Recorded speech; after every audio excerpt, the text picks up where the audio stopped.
Israel has signaled it intends to retaliate after Iran launched hundreds of missiles and drones at Israel over the weekend, following a strike on the Iranian embassy in Syria. But Israel's next move remains to be seen, as world leaders push to cease further escalation. More than 350.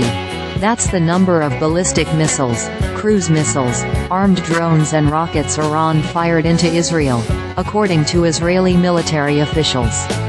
A coalition of defenses including the US, Britain and France, were able to largely deter the attack. Tensions between Israel and Iran have simmered since Iran-allied Hamas attacked Israel on October 7, leading Israel to launch a massive invasion of the Gaza Strip. The two countries have long been in conflict, though most of this conflict has been carried out through proxy groups like Iran-backed Hezbollah. Attacks outside of each country's borders are covert efforts to undermine Iran's nuclear program.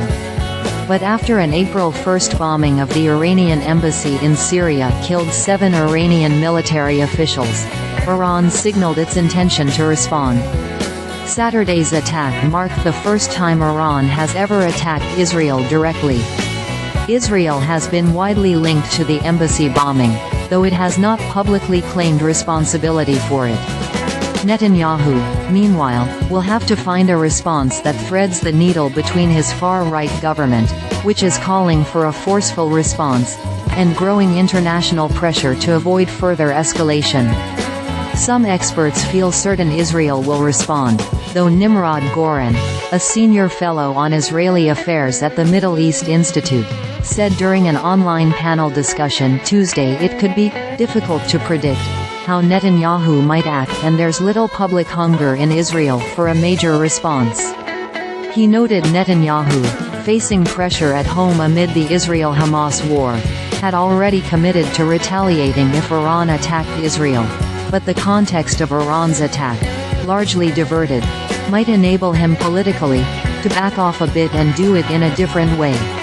The meeting of Israel's Security Cabinet comes as world leaders, including White House officials and UN Secretary General Antonio Guterres, have condemned Iran's attack, but have also urged restraint to prevent a widening of conflict across the region. President Joe Biden reportedly warned Israeli Prime Minister Benjamin Netanyahu in recent days the U.S. would not participate in a counterattack despite aiding in Israel's defense on Saturday. "You got the win. Take the win," Biden told Netanyahu in a phone call following the attack, according to Axios.